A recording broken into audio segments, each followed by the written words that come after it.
Yo, what's good, everybody? So listen, I was watching First Take this morning, and Stephen A, Mad Dog, and Shannon were going absolutely crazy talking about these Raiders and this whole Chris Olave situation. Man, I'm telling you right now, this conversation had me on the edge of my seat because they were breaking down everything about whether Las Vegas should actually pull the trigger on bringing in the Saints receiver. I know you're eager to get into all this content, but real quick, just smash that subscribe button and hit the notification bell. It's such a simple thing. It takes literally 1 second, but it's honestly the biggest way you can support this journey and help me reach that milestone. Trust me, every single subscription gets me closer to that goal, and honestly, it would mean everything to me. So do me that quick favor right now and be part of this dream becoming reality.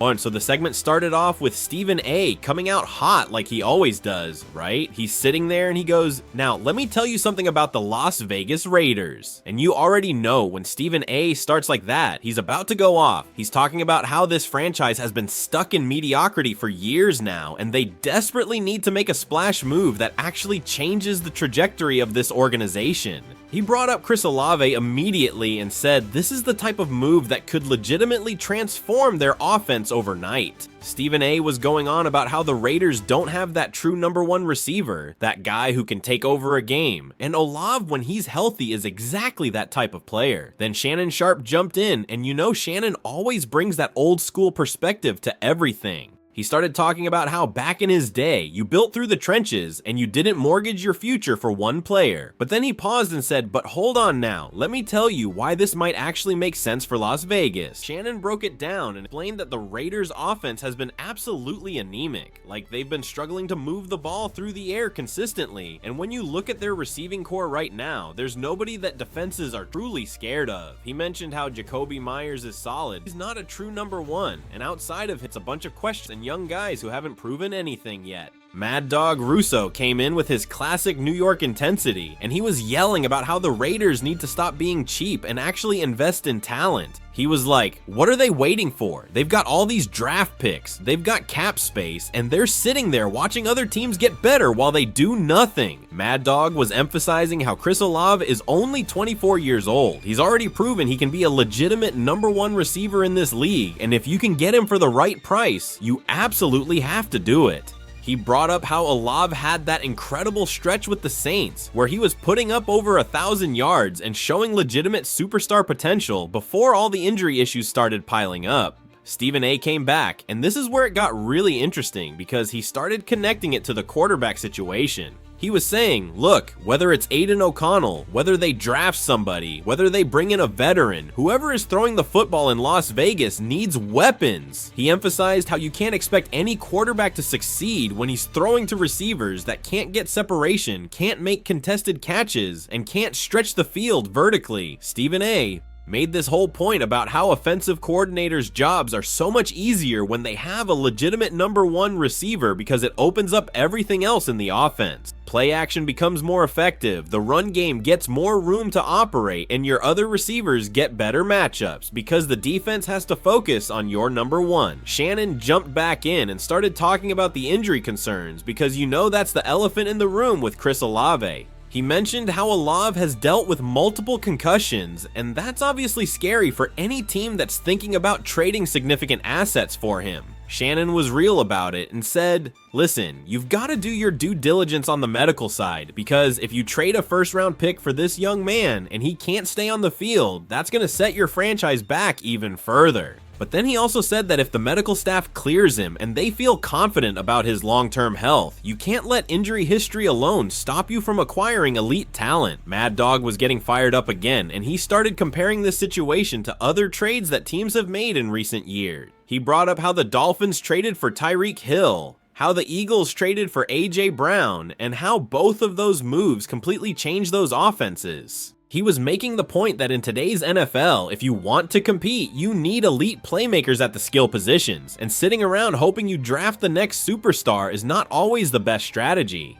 Mad Dog was basically saying that the Raiders have been drafting receivers for years, and none of them have developed into that true number one, so why not just go get a proven guy who you know can do it? Stephen A then shifted the conversation to talk about what it would actually cost to get Chris Olave out of New Orleans. He mentioned how the Saints are in a really weird position right now because they're in salary cap hell. They just had a terrible season and they might be looking to blow things up and start over. Stephen A was speculating that maybe you could get Olave for a first-round pick and maybe a mid-round pick on top of that, or possibly a first and a starting caliber player. He emphasized that if you're the Raiders and you have the 6th overall pick in this draft, you need to seriously ask yourself, is there a receiver in this draft class that I'm more confident in than Chris Olave? And his answer was probably not. Shannon brought up an interesting point about Clint Kubiak and how he's worked with so many different receivers throughout his coaching career. Shannon was talking about how Kubiak comes from that Minnesota offense that loves to use multiple receiver sets, loves to get guys in space, and really emphasizes getting the ball to playmakers in positions where they can make things happen after the catch. He said Olave would fit perfectly in that type of system because he's not just a deep threat, he can work the intermediate game, he can run crisp routes, and he's got excellent hand. Shannon made it clear that from a scheme fit perspective, this makes a ton of sense for what Kubiak wants to do offensively. Then Mad Dog started going off about how the Raiders need to think bigger picture here. He was yelling about how this team has been irrelevant for 2 decades and at some point you have to take a swing. He brought up how Mark Davis talks about wanting to win championships, but then the team makes conservative moves and plays it safe all the time. Mad Dog was like, you want to be taken seriously in the AFC? You've got to go get players like Chris Olave. You've got to go out there and make a statement that you're not just happy to be competitive, you want to actually win football games.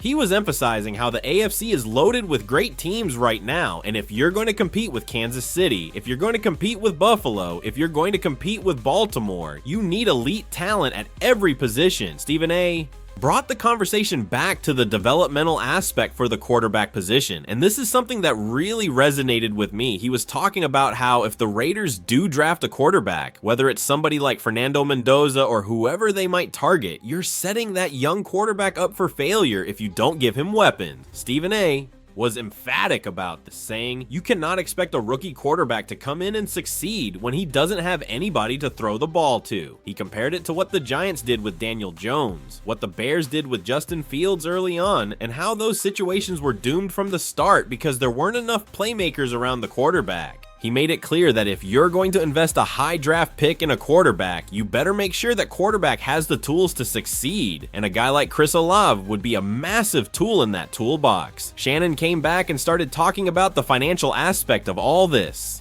He mentioned how Olave is still on his rookie contract, which makes him incredibly valuable because you're getting elite production at a relatively affordable price compared to what top receivers are making in free agency right now. Shannon broke down how if you trade for Olave, you're essentially buying yourself a couple years to evaluate him before you have to make a decision on a long-term extension. He also pointed out that if things don't work out or if too much of an issue, you're not contract that hams your salary cap for years. Mad Dog interrupted and you're asking guy. Mad Dog was arguing that Chris Olave, despite being young, has shown that he's a professional, he works hard, and he's the type of player that other guys respect. He was making the case that bringing in a player like Olave sends a message to the rest of the roster that the organization is serious about winning and they're willing to do what it takes to get better. Stephen A then brought up something that I thought was really smart, and it was about the timeline of this whole thing. He was talking about how the Raiders are kind of in this weird spot where they're not completely rebuilding, but they're also not ready to compete for a championship right now. Stephen A was saying that a move like trading for Chris Olave actually accelerates that timeline because you're adding a 24-year-old receiver who should be entering his prime years. He emphasized how this isn't like trading for a 30-year-old veteran who maybe has 2 good years left. This is a young player who could be your #1 receiver for the next 6, 7, 8 years if everything goes right. Stephen A was really hammering home the point that this type of move makes sense both for the short term and the long term. Shannon got back in there and started talking about the risk-reward calculation that Tom Brady and the front office have to make. Shannon was being real about it and saying, look, there's definitely risk here with the injury history, with the concussions, with giving up draft capital that you could use on other players. But then he flipped it and said the reward could be absolutely massive if Olave comes in and becomes that true #1 receiver that unlocks the entire offense.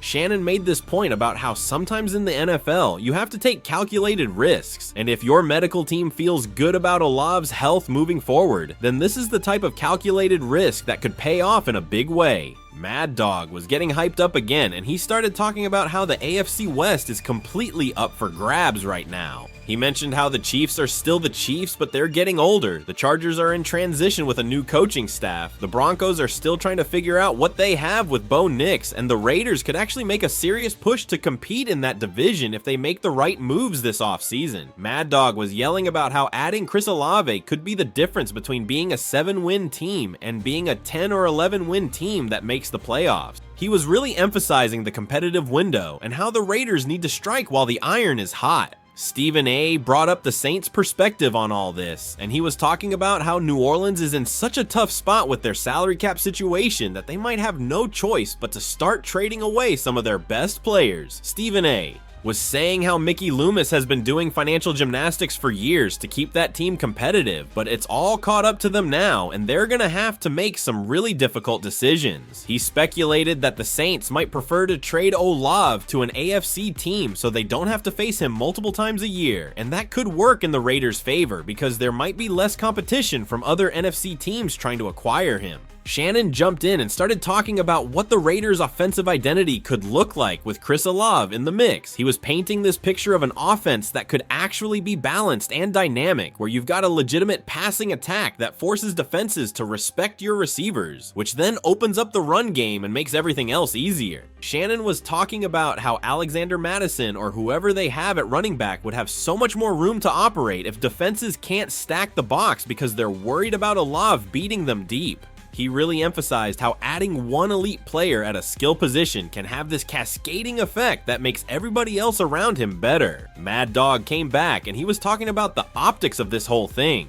He was saying how the Raiders need to make a splash move to get their fan base excited again, and to show the rest of the league that they're serious about being competitive. Mad Dog was yelling about how Raider Nation deserves better than what they've gotten over the last 20 years, and bringing in a player like Chris Olave would be the type of move that gets people buzzing, gets people buying tickets, and gets people believing in this team again. He was really passionate about how the Raiders have this incredible history and tradition, but they need to start making moves that live up to that legacy. Stephen A. then shifted gears and started talking about the other needs that the Raiders have on their roster. He was acknowledging that wide receiver isn't the only position they need to address. They need help on the offensive line. They need help in the secondary. They need to figure out their pass rush situation. But Stephen A. was arguing that in today's NFL, if you don't have elite playmakers at the skill positions, none of that other stuff matters as much. He was saying how you can have the best offensive line in the world, but if you don't have anybody who can get open and make plays, your offense is still gonna struggle. He was really making the case that addressing the receiver position should be the #1 priority for Las Vegas this offseason. Shannon brought it back to the Kubiak connection again and was talking about how important chemistry and familiarity can be in the NFL. Even though Olave hasn't directly worked with Kubiak before, Shannon was saying that Kubiak's offensive system is receiver friendly and has a track record of getting production out of guys at that position. He mentioned how Adam Thielen thrived in that Minnesota system, how Justin Jefferson has been incredible, and how Kubiak knows how to design plays that get receivers the ball in space where they can use their athleticism to make things happen. Mad Dog started wrapping up his thoughts, and he was basically saying that if he's running the Raiders, he's picking up the phone and calling Mickey Loomis today to see what it would take to get this deal done. He was saying how you can't let perfect be the enemy of good, and even though there are some concerns with Olave's injury history, the potential upside is too great to just ignore. Mad Dog was emphasizing how opportunities like this don't come around that often, where you can trade for a young, elite receiver who's still on a rookie contract, and the Raiders would be foolish not to at least explore what it would take to make it happen. Stephen A. had the final word on the segment, and he was talking about how this decision is going to tell us a lot about what the Raiders front office really thinks about their timeline and their ability to compete. He said if they make this move, it shows they believe they're close to being a playoff team and they just need a few more pieces. But if they pass on it and decide to go the draft and development route, then we'll know they're thinking more long term and they're okay with being patient. Stephen A was saying how there's no right or wrong answer necessarily, but the Raiders need to be honest with themselves about where they are as a franchise and what their goals are for the next few seasons. The whole conversation really got me thinking about how this move could actually transform the Raiders' offense. I mean, when you really break it down, they've been desperate for a true number one receiver for years now. Every offseason, we hear about how they're going to address the position, and then they either draft somebody who doesn't pan out or they sign some veteran who's past his prime. Chris Olave represents a different opportunity altogether because he's young, he's proven, and he's got all-pro potential when he's healthy and right. The injury concerns are real though, and I think that's what makes this such a fascinating debate. The concussion issues that Olave has dealt with are scary, and any team that trades for him has to be comfortable with the medical side of things, but at the same time, if you're too scared to ever take any risks, you're never going to build a championship caliber team. The best organizations in the NFL are the ones that do their homework, trust their medical staff, and make calculated gambles on talented players. If the Raiders' doctors feel good about Olave's long-term health, then I think this is absolutely a move they should pursue aggressively. What really stands out to me is how perfect the timing of this could be. The Saints are in a position where they might have to move on from some of their best players due to salary cap constraints, and the Raiders have the draft capital and the cap space to actually make a competitive offer. It's one of those situations where both teams could benefit from a trade, which is when the best deals usually get made. New Orleans could get some valuable draft picks to help with their rebuild, and Las Vegas could get the elite receiver they desperately need to take their offense to the next level. I also think about what this would mean for whoever ends up being the quarterback for the Raiders going forward. Whether it's a veteran they bring in, whether it's Aiden O'Connell getting another shot, or whether it's a rookie they draft, having Chris Olave as your number one target makes that quarterback's job so much easier. You've got a guy who can win on all three levels, who runs excellent routes, who has great hands, and who can make plays in contested situations. That's the type of receiver that makes quarterbacks look better than they actually are, and that's invaluable for a franchise that's still trying to figure out their long-term answer at the position. The more I think about it, the more I believe this is the type of bold move that the Raiders need to make. They've been stuck in this middle ground for too long, where they're not bad enough to get a top pick, but not good enough to make any real noise in the playoffs. Adding Chris Olave could be the catalyst that pushes them over the edge and makes them a legitimate contender in the AFC West. And at the end of the day, isn't that what being a fan is all about? Taking your shot when you have the opportunity and believing that your team can be great. That's what watching First Take this morning really drove home for me, and that's why I think this whole Chris Olave to the Raiders situation is something we need to keep our eyes on as we get closer to the draft and free agency. This could legitimately happen, and if it does, it could change everything for the Silver and Black moving forward.